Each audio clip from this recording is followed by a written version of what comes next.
Hello friends, இன்றைக்கி நம்ம பார்க்க போகிறது ஜாப்பனீஸ் அனிமி சீரீஸான I am standing on million life season 2 episode 8 தான் இன்னைக்குள்ள வீடியோவில் பார்க்க போகிறோம். உங்களுக்கு இந்த வீடியோ பிடிச்சிருந்தது அப்படின்னா லைக் பண்ணிட்டு அப்படி மறக்காமல் நம்ம சேனலை சப்ஸ்கிரைப் பண்ணிருங்க. இந்த எபிசோடில் இருக்கிற சில ஹிடன் டீட்டெயில்ஸை என்னால் எக்ஸ்பிளைன் பண்ணுறது கொஞ்சம் கஷ்டம். என்னால் முடிஞ்ச லெவலுக்கு அதை எல்லாத்தையும் எக்ஸ்பிளைன் பண்ண ட்ரை பண்ணுறேன். சில விஷயங்களை நீங்கள் பார்த்து புரிஞ்சுக்கிட்ட ட்ரை பண்ணுங்க. சரி வாங்க இன்னைக்குள்ள கதைக்குள்ள போகலாம். இன்றைக்கி நம்ம பார்க்க போகிறது ஐ am standing on million life season 2 episode 8. இது என்னது மான்ஸ்டர் அப்படின்னு கிளெண்டா கேட்கப்பா எனக்கு தெரியல அப்படின்னு கோசுபை சொல்கிறா. அப்பா அப்படின்னு ஜெஸ்பி சொல்லப்போ என்னது அப்பாவா அப்படின்னு கிளெண்டா பார்க்குறா. இன்டர்நெட்ல மத்த பிளேயர்ஸ் கிட்ட நான் இதை பத்தி கேட்டு தெரிஞ்சுக்கிட்டேன். இது ஒரு பாராசைட், இதோட பேரு வயர்வாம். மனுஷங்களை பிடிச்சி அவங்க பிரெயின் அதை கண்ட்ரோல் பண்ணிட்டு இருக்கோம். அதை கொல்லணும்னா அதோட தலையை வெட்டணும். அதை எரிச்சா மட்டும்தான் அது பரவாம இருக்கும் அப்படின்னு நம்ம ஹீரோ சொல்லப்போ அது எங்க அப்பா அப்படின்னு ஜெஸ்பி ஓடுறா. அது உங்க அப்பா பிரெயின்குள்ள போனப்பவே உங்க அப்பா இறந்து போயிருப்பாரு, நமக்கு வேற வழி இல்ல அப்படின்னு நம்ம ஹீரோ சொல்றான். லெண்டா அடிவாங்கி கீழே விழுறா.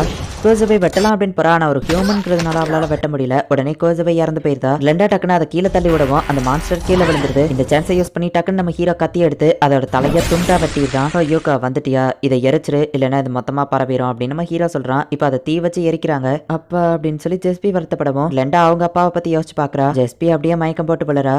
கோசுபை நீ ஏன் வெட்டாம நிப்பாட்டிட்ட அப்படின்னு நம்ம ஹீரோ கேட்கவும் அது ஒரு ஹியூமன்ங்கிறதுனால அப்படின்னு சொல்லி அவ சொல்றா. அது ஒரு மான்ஸ்டர், நம்ம அதை அழிக்கலனா அது நம்மள அழிச்சிரும் அப்படின்னு நம்ம ஹீரோ சொல்லவும் அவளோட ஃபீலிங்ஸையோ புரிஞ்சுக்கோ யோஸ்கே. அது ஒரு ஹியூமன்ங்கிறதுனால தான் அவளால வெட்ட முடியல. ரெண்டாவது அது ஒருத்தங்களோட அப்பாவோ கூட அப்படின்னு சொல்லி லெண்டா சொல்லவும் கோசுபை இதுக்கப்புறம் இந்த மாதிரி ஒரு சுச்சுவேஷன் வந்தா உன்னோட கைகளை நீ அழுக்காக்காத. ஏன்னா ஆல்ரெடி நான் இங்க ஒருத்தனை கொண்டிருக்கேன். அப்போ இது ரியல் வேர்ல்டுன்னு தெரியாம தான் நான் ஒருத்தனை கொண்டிருக்கேன். ஆனா என்னோட கைகள் கரையாயிடுச்சு. ஸோ இதுக்கப்புறம் இந்த மாதிரி வந்துச்சுன்னா உனக்கு பதில் நான் அதை பண்றேன் அப்படின்னு நம்ம ஹீரோ சொல்லவும் ஆனா நானும் உங்க எல்லாரையும் ப்ரொடெக்ட் பண்ணணும் தான் நினைக்கிறேன் அப்படின்னு சொல்லி கோசுபை அலறா. கோசுபை கவலைப்படாத, நான் இந்த மாதிரி நிறைய டெட் பாடிஸை பார்த்திருக்கேன் அப்படின்னு சொல்லி கிளெண்டா சொல்லவும் என்னது நிறைய டெட் பாடிஸா அப்படின்னு சொல்லி யோகா கேட்கறா. இந்த மாதிரி இதுக்கப்புறம் ஒரு சுச்சுவேஷன் வந்தா நான் உன் கூட இருக்கிறேன் அப்படின்னு சொல்லி கிளெண்டா சொல்றா. நம்ம எதுவுமே சொல்லல, திடீர்னு வையா மனசை மாத்திக்கிட்டு நம்மள ஜாகிரத்துக்கு கூட்டிட்டு போறா அப்படின்னு டோரி கேட்கவும் நேத்து நடந்தது அவ மனசை மாத்திருக்கலாம் அப்படின்னு லோ சொல்றா. ஜாகிரத்துக்குள்ள போறதுக்கு ஒரு சீக்ரெட் வழி இருக்கு, அது வழியா இவங்க போறாங்க. இன்னும் அரை நாள் ஆகும் நம்ம அங்க போறதுக்கு அப்படின்னு ஜெஸ்பி சொல்றா. என்னது இன்னும் ஹாஃப் டே ஆகுமா, முதல்லயே சொல்லியிருந்தா சாப்பாடாச்சும் ஏற்பாடு பண்ணிருக்கலாம்ல அப்படின்னு சொல்லி யோகாவோ டோரியோ வருத்தப்படுறாங்க. மேல நிறைய வவ்வால் நிக்குது. இது வேம்பயர் பேட்டா தான் இருக்கும்னு நினைக்கிறேன் நம்ம ஹீரோ சொல்லவும் நான் இதை பாத்துக்கிறேன் அப்படின்னு சொல்லி கீட்டா சொல்றான். சரியா பண்ணியே பாத்துக்கோ அப்படின்னு சொல்லி மத்த எல்லாரும் கிளம்புறாங்க. இப்போ அந்த பேட் மான்ஸ்டர் எல்லாம் இவனை வந்து கடிக்குது. என்னப்பா இப்படி தனியா விட்டுட்டு வந்துட்டீங்க அப்படின்னு சொல்லி டோரி வரான். இப்போ இவங்க எல்லாருமே ஒரு இடத்துல உட்காந்து ரெஸ்ட் எடுக்கிறாங்க. எங்க வில்லேஜ் நிறைய மான்ஸ்டர்ஸ் அட்டாக் பண்ணுச்சு. ஸோ வேற சேஃபான இடத்த கண்டுபிடிக்கிறதுக்கு எங்க வில்லேஜ்ல இருந்து எப்பவுமே வயசான ஆளுங்களை அனுப்பி வைப்பாங்க. அதை டிராவல் ஆஃப் ஹோப் அப்படின்னு சொல்லுவாங்க. ஆனா உண்மையிலேயே அது டிராவல் ஆஃப் டெத். ஆனா இப்படி பண்றது தப்புன்னு சொல்லி எங்க வில்லேஜ் சீஃப் கிட்ட போய் எங்க அப்பாவும் இன்னொருத்தவங்களும் கேட்டாங்க எதுக்காக நம்ம இந்த டிராவலை பண்றோம்னு சொல்லி. வில்லேஜ் சீஃப் 1000 காரணத்தை சொல்லி எங்க அப்பாவும் அவரோட ஃப்ரெண்டையும் நல்ல இடத்தை தேடி டிராவல் ஆஃப் ஹோப்புங்கிற பேர்ல வெளியே அனுப்பி வச்சுட்டாரு.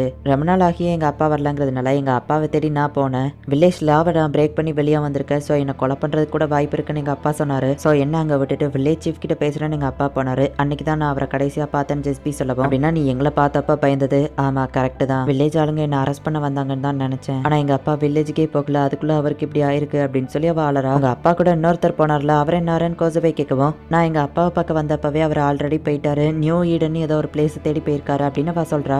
எங்க அப்பா அவரை தடுத்துமே அவர் பாட்டு போயிட்டாரு அப்படின்னு ஜெஸ்பி சொல்லவும் வில்லேஜ் சேஃப் இல்லன்னு தெரிஞ்சு எதுக்காக எங்க கூட வர அப்படின்னு டோரி கேட்கறான். எங்க அப்பா இறந்ததை எங்க அம்மா கிட்டயும் என் தம்பி கிட்டயும் சொல்லணும்ல அப்படின்னு அவ சொல்றா. வெளியே யாராச்சும் இருக்காங்களா நான் பாத்துட்டு வரேன், அதுக்கப்புறம் நம்ம போலாம் அப்படின்னு சொல்லி இப்ப ஜெஸ்பி போறா. இந்த ஜாகிரத்தை தானே நம்ம அழியாம காப்பாத்தணும், அதுதானே நம்ம கொஸ்டானா இங்க எதுவும் ஆபத்து இருக்கிற மாதிரி தெரியலையே அப்படின்னு சொல்லி லோ கேட்கறா. மேபி மறைமுகமான ஏதாச்சும் டேஞ்சர் இருக்கலாம் அப்படின்னு நம்ம ஹீரோ சொல்றான். வெளியே எல்லாம் கிளியரா இருக்குன்னு ஜெஸ்பி சொல்றா. சோ இப்போ இவங்க எல்லாருமே போறாங்க. இதுதான் ஜாகிரதா அப்படின்னு சொல்லி நம்ம ஹீரோவும் அவன் ஃப்ரெண்ட்ஸோ பாக்குறாங்க. இந்த வில்லேஜ்ல மொத்தமே ஒரு 100 பேர் தான் இருப்பாங்கன்னு நினைக்கிறேன் அப்படின்னு கிளெண்டா பாக்குறா. வெயிட் பண்ணுங்க நீங்க எல்லாம் யாரு அப்படின்னு ஒரு சின்ன பையன் கேட்கறான். ஃப்ராக்ஸ் நீயா அப்படின்னு சொல்லி ஜெஸ்பி பார்க்கும்போது ஜெஸ்பி திரும்ப வந்துட்டியா அப்படின்னு அந்த பையன் கேட்கறான். இவன் என் பக்கத்து வீட்டு பையன், நாங்க சின்ன வயசுல இருந்தே ஒன்னாதான் வளர்ந்தோம் அப்படின்னு சொல்லி ஜெஸ்பி சொல்றா. ஆமா அம்மாவும் தம்பியும் எப்படி இருக்காங்க அப்படின்னு வா கேட்கவும் அந்த பையன் கொஞ்சம் சோகமாகறான். மல்லடி இருட்டு போகுது நம்ம வீட்டுக்கு போலாம் அப்படின்னு ஒரு பொண்ணு சொல்லவும் பறக்கிற ஒண்ணு நான் உண்மையிலேயே பார்த்தேன், அதை கண்டுபிடிக்காம வர மாட்டேன் அப்படின்னு ஒரு குட்டி பொண்ணு போய்கிட்டு இருக்கா. அவங்க எப்பவும் இப்படி தானே ஏதாச்சும் ஒரு பொய்ய சொல்லி நம்மள அலைய வச்சுட்டு இருப்பாங்க அப்படின்னு கூட இருக்கிறவன் சொல்றான். ஜெஸ்பியோட அம்மா உடம்பு சரியில்லாம இறந்து போயிட்டாங்க அப்படிங்கறத அந்த ஃப்ராக்ஸ்ங்கிறவன் சொல்லவும் ஜெஸ்பி கதறி ஆள ஆரம்பிக்கிறா. அவன் என் தம்பி எங்கன்னு கேட்கவும் அவன் இப்போதைக்கு எங்க வீட்டுல தான் இருக்கான் ஆனா அப்படின்னு சொல்லி அந்த பையன் கூட்டிட்டு வரான். நான் தான் ஜெஸ்பி, உனக்கு என்னாச்சு அப்படின்னு அவ கேட்கவும் உங்க அம்மா போனதுல இருந்தே இவன் இப்படி பேசாம ஒரு மாதிரி ஷாக்கா தான் நின்றுட்டு இருக்கான், எந்த ரியாக்ஷனும் கொடுக்கல அப்படின்னு சொல்லி ஃப்ராக் சொல்றான். இந்த வில்லேஜ் எப்படி இருக்குன்னு நான் பார்த்துட்டு வரேன் அப்படின்னு நம்ம ஹீரோ பார்க்கவும் நானும் கூட வரேன் அப்படின்னு கிளெண்டா சொல்றா. சரின்னு இப்போ அவங்க 2 பேருமே வெளியே போறாங்க. இந்த வில்லேஜ் சீஃப் பாப்புலேஷனை கண்ட்ரோல்ல வைக்கிறதுக்கு வயசானவங்களை ஜர்னி ஆஃப் ஹோப்புங்கிற பேர்ல வெளியே அனுப்புறான். அதுக்கு வேற இடத்துக்கு போயிருக்கலாம்னு கிளெண்டா கேட்கவும் ஒரு இடம் உனக்கு பழகி போச்சு, அந்த இடத்துல நீ மாட்டிக்கிட்டேன்னா அதுக்கப்புறம் உனக்கு அந்த இடத்த விட்டு போகணும்னு தோணாது அப்படின்னு நம்ம ஹீரோ சொல்லவும், மாட்டிக்கிட்டாலுமே அங்கேருந்து எஸ்கேப் ஆகி போகிறது தான் நல்லது அப்படின்னு கிளெண்டா சொல்கிறா. அதை நீ அனுபவிச்சாதான் தெரியும் அப்படின்னு நம்ம ஹீரோ மனசுக்குள்ளே நினைக்கிறான். உனக்கு எமோஷன்ஸ் கிடையாதுன்னு நினச்சேன், ஜெஸ்பியால் இதை பார்க்க முடியாம தானே இங்கே வந்த அப்படின்னு சொல்லி அவள் கேட்கவும், ஆமாம் கரெக்டு தான், நான் மட்டும் கொஞ்சம் முன்னாடியே வந்திருந்தா ஜெஸ்பியோட அம்மாவை என்னால் காப்பாற்றிருக்க முடியும் நம்ம ஹீரோ சொல்லவும், இப்படி நீ திங்க் பண்ணால் டிப்ரெஷனில் தான் போவா அப்படின்னு கிளெண்டா சொல்கிறா. என்னோட இடத்துக்குள்ள நீங்கள் ஏன் வந்திருக்கீங்க அப்படின்னு சொல்லி அந்த பொண்ணு கேட்குறா. மை லேடி அவங்கெல்லாம் அப்படின்னு சொல்லி கூட இருக்கிறவா சொல்லவும், இவங்க யாருன்னு எனக்கு நல்லாவே தெரியும், உங்க ஹெல்ப் பண்ணும் எனக்கு தேவையில்லை, எங்க தாத்தாவே எல்லாத்தையும் சமாளிச்சுக்கிடுவாரு அப்படின்னு அவ சொல்லவும், ஓ அப்படியா, முதல்ல நீ யாரு அப்படின்னு கிளெண்டா கேட்கவும், என்னோட பேரு ஐரிஸ் டேராயா, மரியாதையோட பேசுங்க அப்படின்னு அவ சொல்லவும், ஓகே மிஸ் ஐரிஸ் டேராயா அப்படின்னு சொல்லி கிளெண்டா சொல்லவுமே, பரவாயில்ல உனக்கு மரியாதை தெரிஞ்சிருக்கு அப்படின்னு ஐரிஸ் ஹாப்பி ஆவரா. இவளோட தாத்தா தான் காக்ஸ் டேராயா, இந்த வில்லேஜ் சீஃப் அப்படின்னு கூட இருக்கவா சொல்றா. அந்த வில்லேஜ் சீஃப் தான் இது எல்லாத்துக்குமே காரணம், ஜானி ஆஃப் ஹோப்புங்கிற பேர்ல வயசானவங்களை கொண்டுகிட்டு இருக்கான். என்னையவோ என்னோட விருப்பமே இல்லாமல் இந்த காட் டியூட்டியில் போட்டுட்டான், ஏன்னா ஜெஸ்பி மாதிரி நானும் இந்த வில்லேஜை விட்டு போகக்கூடாதுன்னு அப்படின்னு காக்ஸ் சொல்கிறான். ஓ கிரேட் ஹீரோஸ், உங்களை பற்றி நான் கேள்விப்பட்டிருக்கேன், நம்ம வில்லேஜ்க்கு நீங்கள் வருவீங்கன்னு நான் எதிர்பார்க்கவே இல்லை, ஆனால் நீங்கள் இங்கே வந்தது வேஸ்ட்டு தான், ஏன்னா எங்கள் வில்லேஜில் தான் எந்த பிரச்சனையும் இல்லையே, நீங்கள் கிளம்பலாம் அப்படின்னு நம்ம சொல்லவும், எங்களை இந்த வில்லேஜை விட்டு அனுப்புறதுல இவன் ஏன் குறியா இருக்கிறான் அப்படின்னு சொல்லி கிளெண்டா யோசிக்கிறா. ஆனால் பவர்ஃபுல்லான மான்ஸ்டர்ஸ் அட்டாக் பண்ணுதுன்னு கேள்விப்பட்டோமே நம்ம ஹீரோ சொல்லவும், போச்சு அப்படின்னு கிளெண்டா நினைக்கிறா.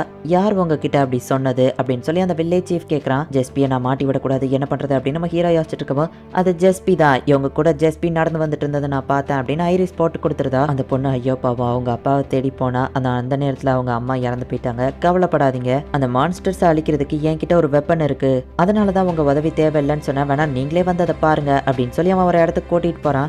அதுக்குள்ளதான் அந்த வெப்பன் இருக்கு, நீங்களே போய் பாருங்க அப்படின்னு சொல்லி அந்த வில்லேஜ் சீஃப் சொல்லவும், இதெல்லாம் பார்த்தா குப்பை மாதிரி தான் இருக்கு, சரிவா போய் பாப்பா அப்படின்னு சொல்லி கிளெண்டாவும் நம்ம ஹீரோ உள்ள போனா டக்குனு அவன் கேட் அடைச்சு, அந்த மான்ஸ்டர்ஸை விடவும் என்னோட பிளானுக்கு நீங்க தான் ரொம்பவும் டேஞ்சரஸா இருப்பீங்க, சாகிற வரைக்கும் நீங்க இங்கே தான் கிடக்கணும், அந்த ஜெஸ்பியை நான் போய் கவனிச்சுக்கிடுறேன், நீங்க ஹீரோஸ் ஆக மாட்டீங்கன்னு எனக்கு தெரியும், ஒரு 2 வருஷமாச்சு இங்கே கிடங்க அப்படின்னு சொல்லிட்டு அவன் இப்போ ஜெஸ்பி வீட்டுக்கு போறான். இதுதான் தவளை முட்டை, சாப்பிடுங்க நல்லா இருக்கும் அப்படின்னு சொல்லி ஃப்ராக்ஸோட அம்மா ஹீரோஸ்க்கு சாப்பாடு கொடுக்குறாங்க. வேற நல்ல சாப்பாடு இல்லையா அப்படின்னு சொல்லி யோகாவோ டோரியோ வருத்தப்படுறாங்க. வேற எங்க சாப்பாடே கிடைக்கிறது இல்ல, இதுக்கும் இந்த வில்லேஜ் சீஃப் தான் காரணம் அப்படின்னு சொல்லி ஃப்ராக் சொல்றான். கதவு தட்டுற சவுண்ட் கேட்கவும் நம்ம ஹீரோ தான் வந்துட்டான்னு நினைச்சு கதவு திறந்தா அந்த வில்லேஜ் சீஃப் வந்திருக்கான். ஜெஸ்பி நீ வந்துட்டியா, ஓ இன்னும் நிறைய ஹீரோஸ் இந்த இடத்துல இருக்கீங்களா, அவங்க எல்லாரையும் வரவேற்கிறேன். ஜெஸ்பி இந்த வில்லேஜோட ரூல்ஸை பிரேக் பண்ணதுக்கு அவளுக்கு தண்டனை கொடுத்துருக்கணும் தான், ஆனா ஹீரோஸ் கேட்டுக்கிட்டதுனால நான் அந்த தண்டனையை கேன்சல் பண்றேன். 2 ஹீரோஸுமே இப்ப என்னோட மேன்ஷன்ல தான் இருக்காங்க, அவங்க சூப்பரான விருந்த சாப்பிட்டுக்கிட்டு இருக்காங்க, நீங்களும் வரீங்களா அப்படின்னு சொல்லி அவன் கேட்கவும், யோகாவோ டோரியோ சாப்பாடுன்னு சொன்ன உடனே டக்குன்னு ஓகே சொல்லிட்டாங்க. ஹீரோஸ் கேட்டதுனால தான் நான் உன்னை விடுறேன் ஜெஸ்பி, சரி நீங்க எல்லாரும் வாங்க போகலாம் அப்படின்னு சொல்லி அந்த வில்லேஜ் சீஃப் கூப்பிடுறான். அவங்க 2 பேரும் வில்லேஜை சுத்தி பார்க்கன்னு தானே போனாங்க, சீஃப் போய் இதுக்கு மீட் பண்ணாங்க,